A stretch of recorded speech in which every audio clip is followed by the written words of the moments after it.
Pecatur nomor 1 Cina, Wei Yi, berhasil selamat dari kekalahan.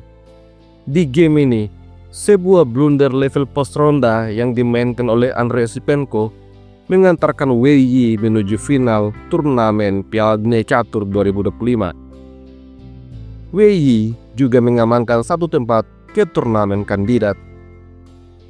Bagaimana hal itu bisa terjadi? Permainan pada awalnya dimulai dengan E4. Setelah E5, kuda F3, kuda C6, Wei Yi memilih pemukaan Italia. Esipenko kemudian mainkan gajah C5, varian Giocho Piano. Wei Yi lanjut mendorong C3, varian yang paling tajam. Setelah kuda F6, D3, lalu H6, langkah profilaksis mencegah gajah untuk membining kuda. Wei Yi kemudian melancarkan serangan lewat sayap menteri dengan B4. Setelah gajah mundur B6, pion A4, siap untuk kurung gajah. Maka Esipenko mendorong A6, lalu Wei Yi rokade amankan raja. Setelah itu, Esipenko mendorong pion D6, bersiap untuk mengimbangkan gajah ataupun mengadu gajah. Pada posisi ini, Wei Yi memilih pengembangan kuda B ke petak D2. Selanjutnya Esipenko rokade dan Esipenko siap untuk adu gajah. Wei Yi tarik mundur gajah ke petak D3. Selanjutnya benteng E8, kuda C4. Lalu gajah mundur A7 dan gajah diadu. Esipenko memilih menyimbangkan gajah petak terang. Setelah itu, gajah makan gajah, benteng makan gajah. Kemudian benteng E1. Esipenko tarik mundur kembali bentengnya ke petak A8. Direspon dengan kuda E3 menantang perputaran gajah. Setelah menteri D7, pion A5, lalu gajah makan gajah, menteri makan gajah. Hal ini membuat petak F5 dan D5 menjadi petak outpost. Oleh karena itu, Esipenko tarik mundur kuda E7, mengamankan petak-petak tersebut. Selanjutnya, benteng A diaktifkan ke petak D1, lalu kuda G6. Setelah itu, kuda masuk menuju petak outpost. Esipenko merespon dengan D5, maka C4, pion makan pion, pion makan pion. Menteri terancam dan menghindar ke petak C6 sambil menekari pion E. Maka menteri mundur C2 menjaga pion. Direspon dengan raja E8.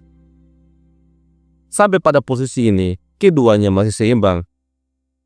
Wei Yi kemudian mendorong pion G3 membatasi pergerakan kuda-kuda hitam.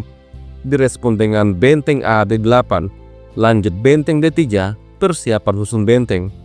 Esipenko langsung menghantam benteng. Menteri makan benteng, raja G8, kemudian kuda mundur D2. Lalu menteri diadik. Di posisi ini, Wei Yi menukar menteri. Esipenko makan dengan kuda. Setelah itu kuda B3, lalu kuda G mundur F8. Wei Yi kemudian aktifkan benteng ke lajur terbuka. Selanjutnya, kedua pemain tentu bermain dengan penuh kehati-hatian, karena sebuah kesalahan akan membuatnya jatuh dalam kekalahan. Pada langkah ke-29, Andrei Esipenko mendorong pion F6, bersiap membawa rajanya untuk maju menyerang. Merespon hal ini, Wei Yi dorong B5, menciptakan potensi pion bebas pada sayap menteri. Raja F7, lalu kuda mundur E3. Setelah benteng K8, kuda masuk D5.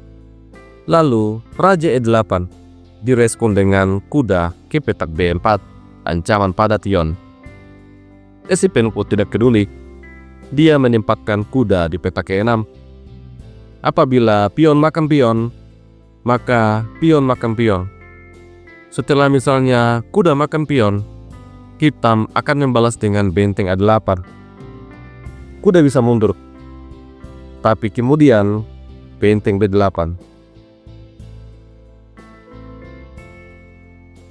Hitam akan menang satu perwira. Maka dari itu, Wei Yi tidak terburu-buru untuk makan pion. Di sini dia mendorong pion F3. Selanjutnya benteng A8. Lalu raja ke petak F2. Karena ini adalah babak ending game, maka raja harus aktif. Setelah itu, Esipenko menantang pertukaran kuda dan diterima oleh Wei Yi. Kuda makan kuda, kemudian benteng serang kuda, lalu kuda mundur E6.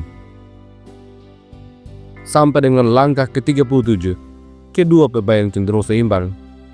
Dalam hal waktu, Wei Yi hanya unggul tipis. Di posisi ini, Wei Yi kemudian menukar pion. Setelah pion makan pion, raja E3, lalu G5, direspon dengan C5.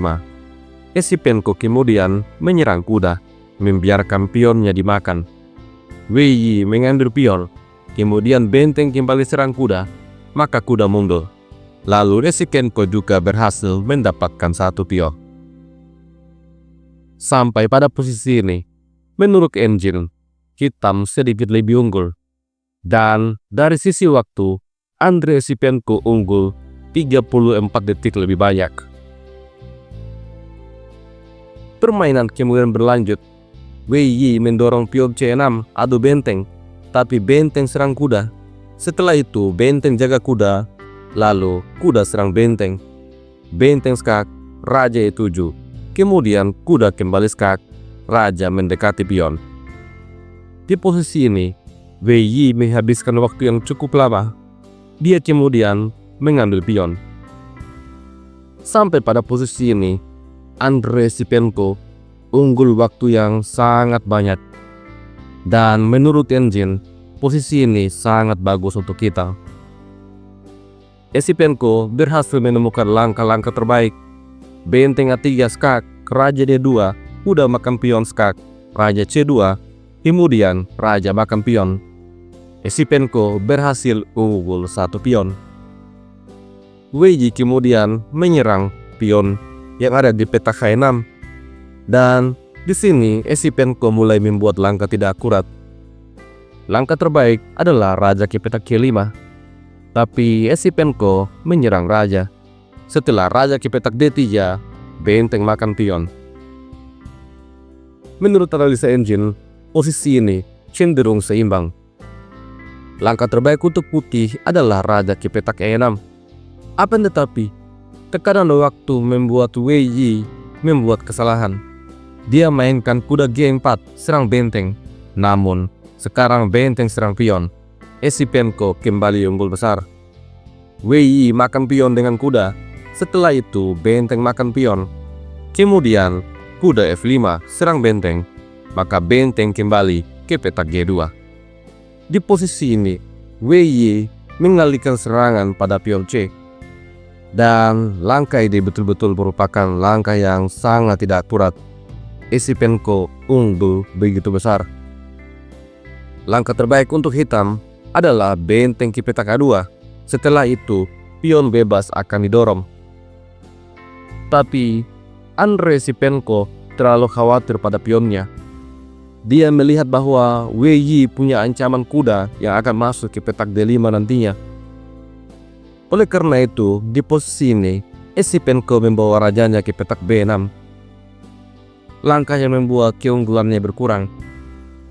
Wei Yi kemudian menempatkan kudanya di petak E3. Langkah ini jelas bertujuan untuk menyerang benteng. Namun, Esipenko terlalu khawatir. Dia memilih untuk mendorong pion C6, mencegah kuda untuk menempati petak D5. Namun tentu saja, akhirnya Wei Yi menghajar bentengnya. Sampai di posisi ini, Esipenko akhirnya menyerah.